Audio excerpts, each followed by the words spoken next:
As improbable as it sounds, the Edmonton Oilers return to LA tonight with a chance to take a pivotal 3-2 lead in their first round series against the Kings. Can they get started a little faster? On today's edition of Locked On Oilers.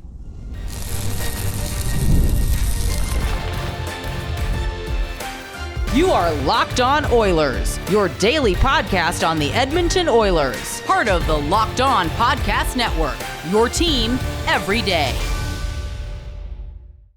Thank you to everyone who is hanging out on today's edition of Locked On Oilers. I am your host, Nick Zerars. I want to thank everyone that is making Locked On Oilers their first listen of the day. After a full season of this and 3 years with the Locked On Podcast Network, this really is the best time of year. The playoffs have been remarkable. Locked On Oilers, part of the Locked On Podcast Network, your team every day. And today's show is brought to you by our friends over at Amazon, where you can turn any TV into an Xbox with the Amazon Fire TV Stick 4K, no console required. Head to amazon.com/Fire TV Locked On to learn more. On today's very jam-packed edition of Locked On Oilers, we are going to walk through a few big ideas. We're going to walk away with some big concepts. Number one, we're going to start with the big dogs playing out of their minds. We're going to highlight Connor, Leon, and Evan Bouchard series so far. We are going to pivot in our second segment to talking about the situational splits as far as even strength versus 5-on-5 and special teams, not special teams. And as far as period by period and overtime, because now we've played an overtime game. And then in our final segment, I'm going to make a little bit of a case that the Oilers might have found their recipe. They might have found their formula. So to start, going back to gym class theory from a few weeks ago, where I talked about it very loosely, I gave a brief description. If you're new to the show, welcome to. I'm sure you are as juiced up as I am after that overtime victory in Game 4, and you were itching to get a little more content, to revel in it, to celebrate it. And if you're new, welcome. I'm glad you're here.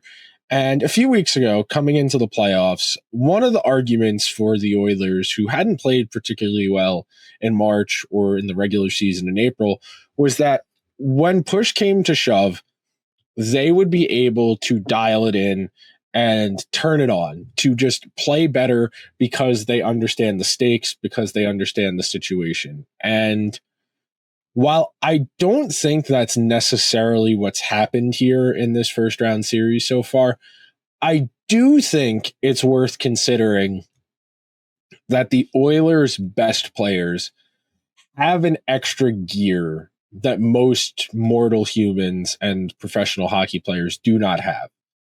And you saw it down the backstretch of the third period and in the overtime, where the Oilers dominated the Kings for the final 20-ish, 25 minutes of this game. And it took a lot of work for them to tie it, to get to overtime. But with that said, they showed you a capacity to play at a level very few players across the NHL are capable of. And through these first 4 games, Connor and Leon are 2 of the best forwards so far in the playoffs in terms of their underlying numbers. Bouchard's underlying numbers are tremendous. His actual goals for and against at 5-on-5 are a little bit concerning, but we'll talk about that in a minute. And it's not news that Connor and Leon are great hockey players. And I know I was definitely a little weary after the first game of this series, just how sluggish Leon looked. He'd gone off sides a couple times. He missed a couple passes that ultimately resulted in icings. And that was the sign of a player who hadn't played. You know, he played 1 of the last 8 regular season games and needed a game to get himself back up to game speed. And I do think, as you saw on Sunday night, he's gotten there. He is where he needs to be. And frankly, he's been better than Connor has in these playoffs so far when you look at the underlying numbers. And speaking of those underlying numbers, of all forwards in these playoffs to play at least 65 minutes, which would be the cutoff to be a top 4 forward in terms of ice time on a given team, Draisaitl is first in scoring chance share, shot on goal share, and expected goal share. He is second in high danger chance share, and he is 10th in goal share. And being 10th in goal share might sound like, oh, well, what's wrong? Well, the answer to your question is that in Leon's ice time at 5-on-5, he's got an 8.69 goaltending. So in the minutes, whether it's Skinner in the first 2 games or Pickard in the subsequent 2, when Leon's been on the ice, his goalies have saved 86% of the shots on goal at 5-on-5, which is below replacement level, which is frankly below bad. Like, that's an atrocity. Like, that is as bad as you can possibly be as a goalie at the NHL level. And some of that I do think is circumstantial. Some of that is the snowball effect. And I do think, obviously, in an ideal world, you don't want Leon in his own end playing defense. And I talked about this the other day with someone, and we were trying to get to the root of how you swing this series back if you're the Kings. And one of the real quick conclusions we both came to was you got to make Connor and Leon play more defense. Because if they're in their own ends chasing the puck, they can't be creating offensively. Of course, it's easier said than done to keep the puck away from them. But as we pivot to talking about Connor McDavid's minutes, he is third in scoring chance share, third in shot on goal share, 13th in goal share, second in expected goal share, fourth in high danger chance share. And McDavid is getting even worse goaltending in his minutes at .833 at 5-on-5. 83%. Lest we forget, NHL league average goaltending this year in all situations was .894. And we're talking about just 5-on-5. So we're not including the power play. And we are talking about an .830 save percentage. And McDavid is still winning his minutes. They have a positive goal share in those Connor McDavid 5-on-5 minutes. But you think about what better shape the Oilers could be in if they were getting average goaltending. I'm not even saying good. And that's always been the rub here with the Oilers over the last 2 years or so, is they don't even need great goaltending. Like, would it be nice to have an Andrei Vasilevsky or an Igor Shesterkin? Sure. But the Oilers don't need a goalie that good. They just need one who isn't actively bad and torpedoing them. And that's kind of what the story was after those first 2 games of this series. And now I think you've given yourself a little breathing room, and I do think we will, especially should the Oilers advance, we probably will see Stuart Skinner again at some point in the playoffs, and hopefully he will have taken this opportunity to reset and to refocus and to get himself right. But at the end of the day here, if you are dominating your 5-on-5 minutes, and we're going to get to Bouchard in a minute, who his goal share is a little rougher than Connor and Leon's, but he's also scored 4 goals in this series as an individual. If you can just get average goaltending in your best players' minutes, you're going to be in tremendous shape because, well, your depth guys aren't great and they're definitely not contributing a whole lot as far as offense goes. They aren't actively losing you the game in the way your goaltending has. And that makes your responsibility as a team to make your goalie's life as easy as possible. And look, I know the Oilers already do a pretty good job of that. There's a reason Calvin Pickard was able to pick up the amount of wins he was as a backup goalie in spite of what his talent level is. And that's by and large a product of the environment around him. But as speaking of Evan Bouchard, who I think has been tremendous in this series in spite of some of the defensive blunders. So of all defensemen in the playoffs, he's played the 12th most minutes. He is 7th in scoring chance share. He is 15th in shot on goal share. He is 7th in expected goal share, 12th in high danger chance share. He has the 14th worst actual goal share at 35%. So the Oilers have scored 35% of the goal in Evan Bouchard's minutes. And you might be saying, well, Nick, if he's on the ice for that many goals against, how could he be good? Number one, the special teams power play getting going has been crucial to their wins in the last 2. And then the final component, in Evan Bouchard's minutes, the Oilers have a 780 save percentage. I'm going to repeat that. 780 at 5-on-5 save percentage when Evan Bouchard is on the ice. It is hard to fathom any defenseman being capable of playing quality hockey with that type of goal share. And does Bouch make an occasional loud mistake that's frustrating and befuddling because you know he knows better? Yes, of course.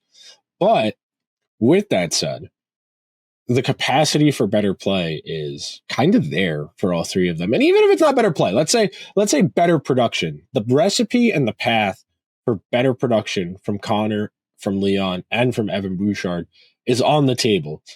And that is your elevator pitch. We are going to take our first break of today's edition of Locked On Oilers. And when we come back, we're going to pick the series apart in terms of game state and in terms of period by period within each individual game. So be sure to stick around to this edition of Locked On Oilers, where we've got your team covered every day.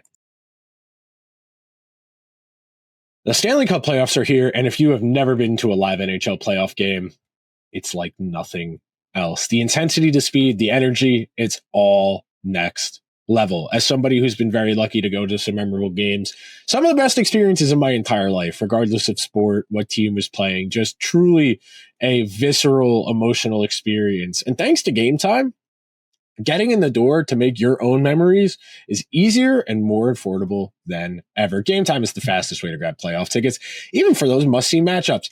Prices actually drop when the game gets closer, and with last-minute deals, you can save up to 60%. Their all-in pricing shows the total cost up front, no surprise fees at checkout. The app even shows you your panoramic seat views, so you know exactly what you're getting before you buy. And with Game Time ticket coverage, I know I'm protected, whether it's cancellation protection, job loss assurance, or their 24-hour return guarantee. Take the guesswork out of buying tickets with Game Time. Download the Game Time app, create an account, and use code LOCKEDONNHL for $20 off your first purchase. Terms apply. One more time, that's code LOCKEDONNHL for $20 off. Download Game Time today. Last minute tickets, lowest price guaranteed. Thank you to everyone who is hanging out on this Tuesday edition of Locked On Oilers as we walk through what has been a life experience playoff series. And not every playoff series, even good ones, reaches the surreal feeling that you start getting in your stomach as these games come down to the final 10 minutes. And Connor Leon and Evan Bouchard are playing every second or third shift, I should say. And the Oilers are running a super short bench. They're basically running 4.5, maybe 5 defensemen at the most. And they are pushing as hard as they possibly can to create more offense. And I do want to give credit where it's due. The Oilers have shown a tremendous amount of resolve in this playoff series, especially down the backstretch in these games. And look, was game 2 their best effort? No, it got away from them. It got a little clunky. You give up some empty netters. You get thumped a little bit. Okay. But games 1, 3, and 4, you have shown an ability to make the Kings uncomfortable, to get heat on Darcy Kemper, and to just break that air of impermeability that the Kings seem to radiate early in games. And I do think to some degree, the way the Oilers play when they're playing well does take a little while to kind of wear guys down. And that's really that's what I think the key to this series has been from an Oilers perspective is as the game has gone along, the Kings, who play as tight and stingy a defense as you possibly can, both have to play more defense because the Oilers are pushing. They have to adopt a little bit more of a defensive posture. Now, if they actually have to versus whether or not they choose to, that's a different conversation. And I do think that's something a Kings perspective would be interesting to hear because, frankly, they aren't turtling by design. They are turtling out of necessity because the Oilers are pushing so hard and so furiously. So if you're playing as tight of defense as you possibly can for 2 periods and doing an actively good job, mind you, I would dare to say the Kings have played truly great defense for a majority of this series. And by and large, it has been furious comebacks that are the byproduct of breaking down a defense. And you have heard me beat this drum over and over and again over the course of the entire season, not just in the playoffs if you're an everydayer, but when you force the other team, their defensemen and their goaltender, their goalies, to actively play, that's where you can start to force conflict. Because if you can goad them into taking a penalty, the way McDavid did on Gavrikov in the overtime. Now, look, I didn't say this on the show yesterday, and I felt like I probably should say it now because I was thinking about it today while I was on my run, actually. I don't know if the referee calling that out of all of the possible penalties over the course of the final 35, 40 minutes of this game, because we went the entire third period and the first 13, 14 minutes of overtime without a penalty being called. For that to be the penalty called that ultimately swings the game, I don't necessarily love it from a fairness or competitive balance standpoint. From an Oilers perspective, I loved it. The Oilers had been getting grabbed, clutched, turned for a good chunk of third period and overtime. So the fact that they were able to coax a penalty out of LA, that shows me you're working hard. And that's one of the real telltale signs that your team, even if you're not scoring, is playing well. Are they drawing penalties? Are they putting the defenders and the goalie in conflict? Does the goalie know where he needs to be looking? Is this shot on goal going on net with traffic in front? Are there rebounders to crash if the shot careens out, if the goalie has a big rebound? Can we make something happen here? And I do think some of this is just the Oilers' best players being generational talents and being capable of swinging games by themselves. But at the same time, you have to give the Oilers credit for breaking down what is a really good and really defensive Kings team, because when you are playing one of these stingy defensive teams, it can become very easy to get frustrated. And I wrote this down in my notes last night while I was watching the game. The Oilers need to find ways to put those defensemen in conflict. And when the Kings are playing such a high line in the defensive zone to try and bait you into going off sides, it can be really easy to try and skate around that traffic. And I do think the Oilers have had issues with that on the power play in this series. I think the fact that they have struggled to get clean zone entries and allow themselves to get set up was a real driving factor as to why through the first 2.5 games of this series, about halfway through game number 3, why the power play was having such a hard time. I think it's really important for the Oilers to adapt to what the defense is giving them. And they have gotten better as games have gone along. You can make a strong argument the overtime period is the best period the Oilers have played in this entire series. They generated 2.2 expected goals in the overtime period. They generated 9 high danger chances in the overtime, and they had 16 shots on goal in the overtime period. Those are the highest totals of any period, any in the series so far was that overtime period. So the air of desperation and just frankly, the energy and the momentum, because it's multi-layered. Because not only are the Oilers getting the momentum of, wow, we just tied this game with not a lot of time left. We're going to get to overtime. What a treat to get to overtime. You're also having the opportunity that your defense, the team you're playing, the Kings, is having that negative momentum. They're, oh my God, we're doing this again. And really quickly, that's how you start to swing momentum in a series. And the Game 5 swing is very real. We all understand that at 2-2, getting that 3-2 series lead is absolutely imperative for your long-term prospects. Now, can the Oilers win 2 in a row, 6 and 7? They're gonna have to win 1 on the road at some point in this series. And you're probably better off trying to do it in Game 5 as opposed to Game 7, just because you haven't played great at LA. The advantages of home ice, including having last change, really, really different from what we've seen in Edmonton the last 2 games, I should say, rather, where the Oilers have had the opportunities they've wanted. They've been able to play matchups. They've been able to get Connor and Leon out there as frequently as they would like to. I mean, both those guys were over 30 minutes, and granted, I know that game went deep into that first overtime period with maybe 3 or 4 minutes to go, but man, that is a challenging amount of ice time for anyone, especially a great player to handle, because then the expectation becomes, can we keep doing this over and over and over again?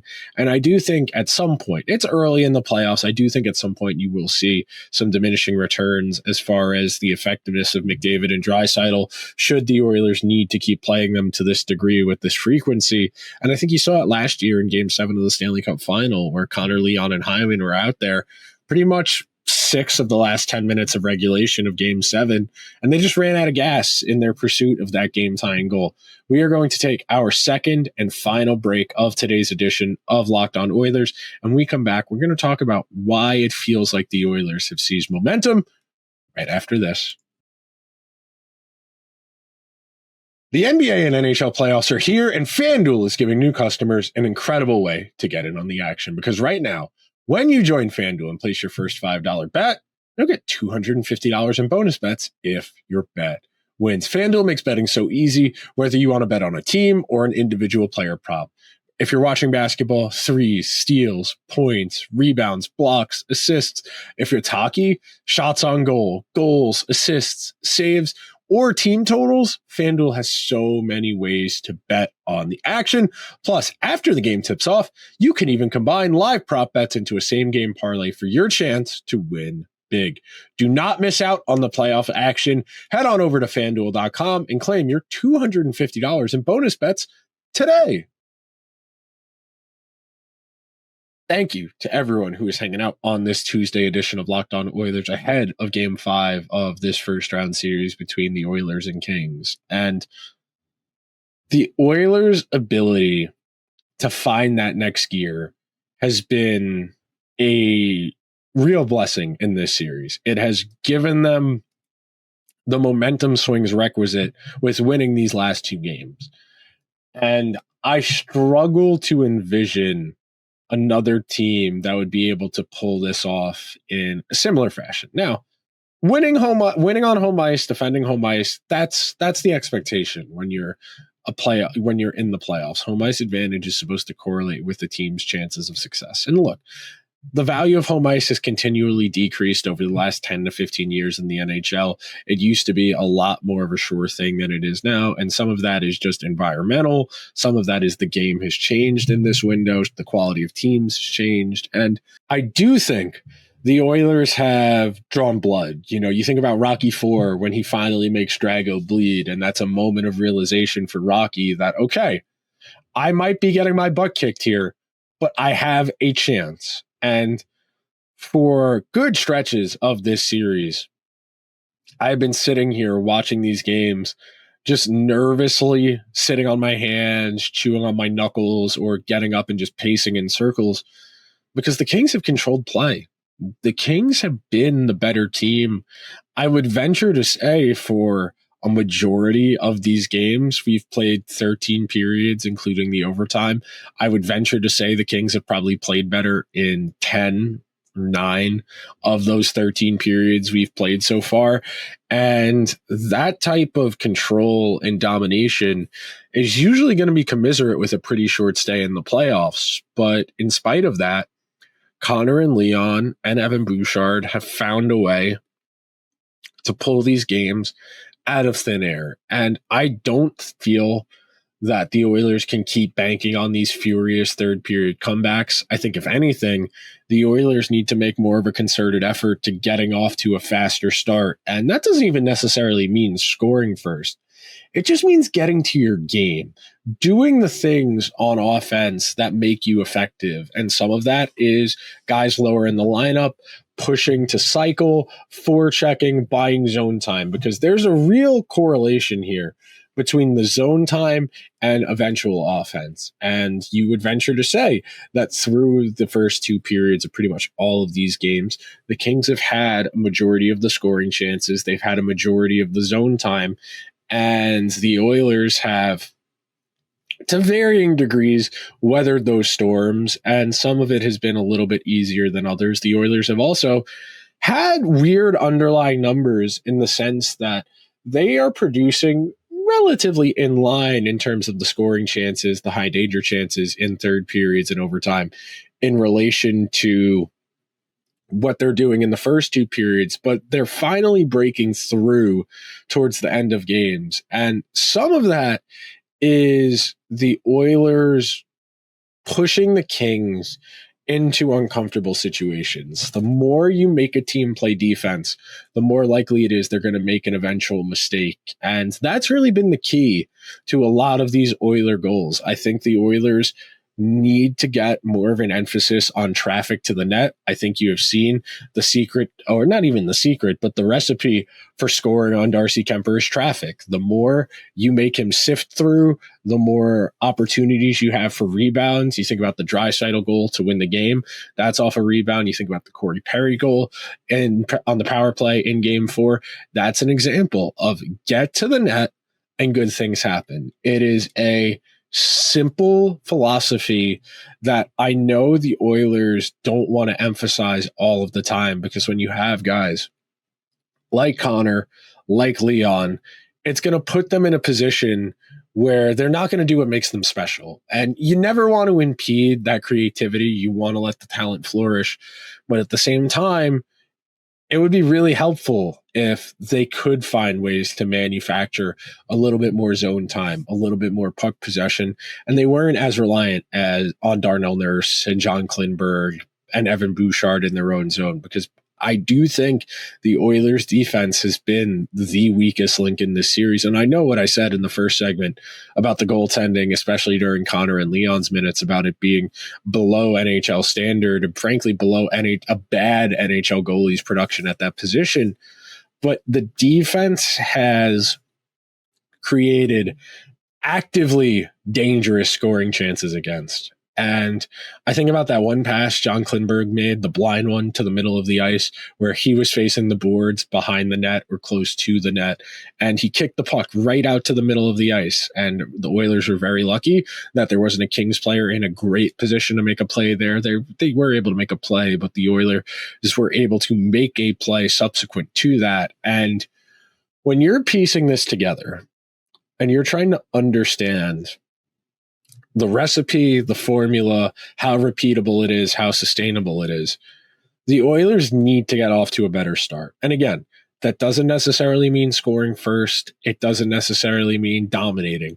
It does mean not being on your heels for 40 straight minutes, just because that's such a hard way to do it. Ideally, you're going to spend a majority of the game in the other team's zone, and you're going to minimize the defensive workload your guys have and your goaltender has. I feel a lot better after these two games, the last two in Edmonton, going into a game 5 than I would have, even going into game 4, where I was very worried that game 3 was kind of the best case scenario. The Kings self-immolated.